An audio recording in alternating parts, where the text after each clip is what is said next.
കേരള നിയമസഭയിൽ 20 വർഷം പിന്നിടുമ്പോൾ ജനകീയ നേതാവെന്ന നിലയിൽ നാടിനും ജനങ്ങൾക്കും വേണ്ടി കുന്നത്തൂരിൽ സാർ ചെയ്ത വികസന പദ്ധതികൾ എന്തെല്ലാമാണ്? വളരെ പ്രധാനപ്പെട്ട ഒരു ചോദ്യമാണ് ഇപ്പോൾ സീന സജി ചോദിച്ചിട്ടുള്ളത്. കഴിഞ്ഞ 20 വർഷക്കാലയളവിനുള്ളിൽ ഈ നിയോജകമണ്ഡലത്തിൽ ധാരാളം വികസന പ്രവർത്തനങ്ങൾ നടന്നിട്ടുണ്ട്. ഏതാണ്ട് 100 കണക്കിന് വികസന പ്രവർത്തനങ്ങൾ. അപ്പോൾ എല്ലാം മനസ്സിൽ ഓർത്തിരിക്കുന്നില്ല. മനസ്സിൽ ഓർത്ത് വെക്കുന്ന പ്രധാനപ്പെട്ട പ്രവർത്തനങ്ങളിലൊന്നാണ് ശാസ്താംകോട്ട താലൂക്ക് ഗവൺമെൻറ് ആശുപത്രി പുതിയ കെട്ടിട നിർമ്മാണം. പുതിയ ഫയർ സ്റ്റേഷൻ നമ്മുടെ ഈ നിയോജകമണ്ഡലത്തിൽ വന്നു. പുതിയ ജോയിൻ്റ് ആർ ടി ഓഫീസ് ചക്കുവള്ളിയിൽ നമുക്ക് ആരംഭിക്കാൻ കഴിഞ്ഞു. അതേപോലെ തന്നെ സബ് രജിസ്ട്രാർ ഓഫീസ് കെട്ടിടം, പുതിയ കെട്ടിടം ശൂരനാടും ശാസ്താംകോട്ടയിലും നിർമ്മിക്കാൻ കഴിഞ്ഞു. പുതിയ മിനി സിവിൽ സ്റ്റേഷൻ പുതിയ നില ഇപ്പോൾ നിർമ്മിച്ച് വരികയാണ്. നിരവധിയായിട്ടുള്ള പല ഓഫീസുകളും ഈ നിയോജകമണ്ഡലത്തിൽ ചെറുതും വലുതുമായിട്ടുള്ള ഓഫീസുകൾ ഈ താലൂക്ക് ആസ്ഥാനം കേന്ദ്രീകരിച്ച് വന്നിട്ടുണ്ട്. ഞാൻ എല്ലാ ഓഫീസുകളുടെയും പേരെടുത്ത് പറയുന്നില്ല, അതിനെല്ലാം ആസ്ഥാനങ്ങളും ഒക്കെ ഉണ്ട്.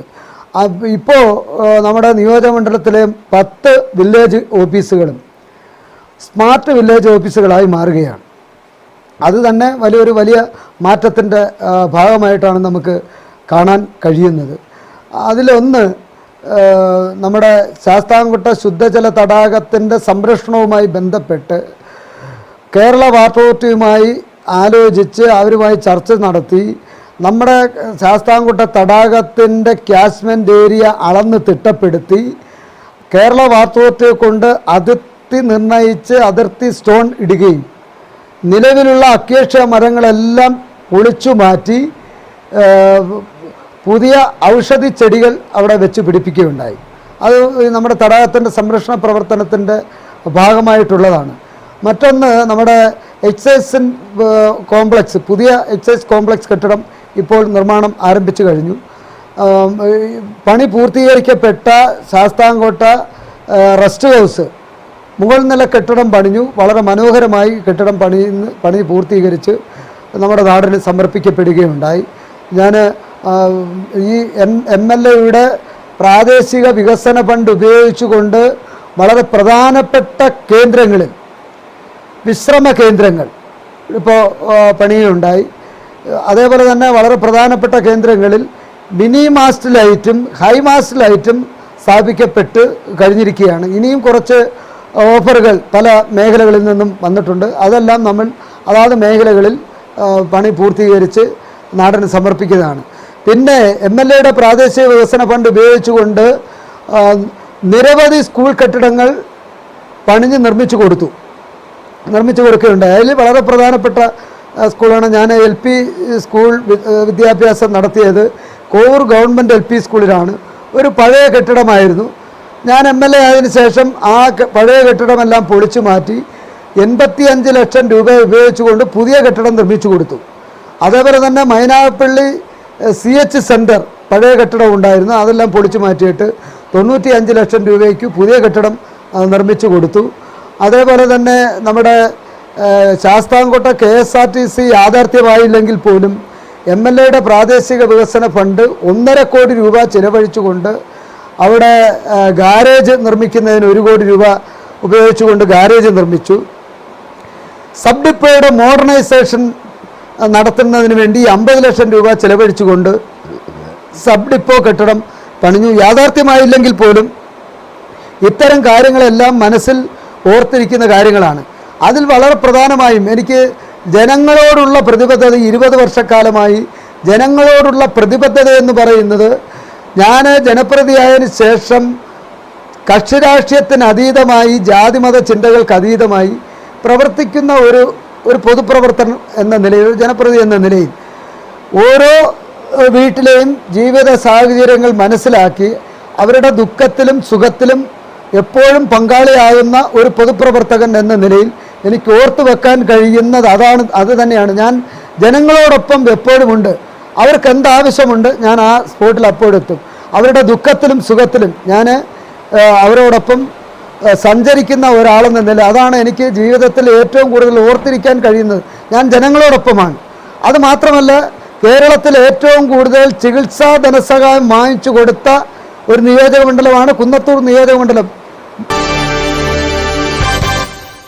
തദ്ദേശ സ്വയംഭരണ സ്ഥാപനങ്ങളിൽ നിന്നും അറിയേണ്ടതും ചെയ്യേണ്ടതുമായ കാര്യങ്ങൾ, അറിയിപ്പുകൾ, വാർത്തകൾ തത്സമയം ജനങ്ങളിലേക്ക്. കേരള പഞ്ചായത്ത് വാർത്താ ചാനൽ. തദ്ദേശ സ്വയംഭരണ സ്ഥാപനങ്ങളുടെ പൂർണ്ണ വിശദാംശങ്ങൾ, തദ്ദേശ ടൂറിസം, വികസന പ്രവർത്തനങ്ങൾ എന്നിവയെല്ലാം ഉൾക്കൊള്ളുന്ന തദ്ദേശക കണ്ണാടി ഡയറക്ടറിയുടെ ഫോട്ടോ പ്രകാശനവും കേരള പഞ്ചായത്ത് വാർത്താ ചാനൽ സംഘടിപ്പിക്കുന്നു എന്നറിയാൻ സാധിച്ചു. ഈ അന്തർദേശീയ തദ്ദേശക ഡോക്യുമെൻ്ററി ഫിലിം ഫെസ്റ്റ് കേരളത്തിലെ വികസന പദ്ധതികളുടെ നേർക്കാഴ്ച ലോകത്തിനു മുന്നിൽ എത്തിക്കുന്നതിന് സഹായകരമാകും.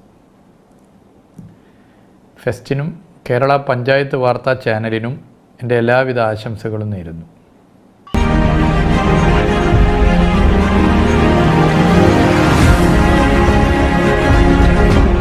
തദ്ദേശ സ്വയംഭരണ സ്ഥാപനങ്ങളുടെ അചഞ്ചലമായ ആർജവശേഷികളുടെ പൂർണ്ണ വിശദാംശങ്ങൾ, പഞ്ചായത്ത് ടൂറിസം എന്നിവയെല്ലാം ഉൾക്കൊള്ളുന്ന തദ്ദേശ സ്വയംഭരണ സ്ഥാപനങ്ങളുടെ കണ്ണാടി, തദ്ദേശക കണ്ണാടി.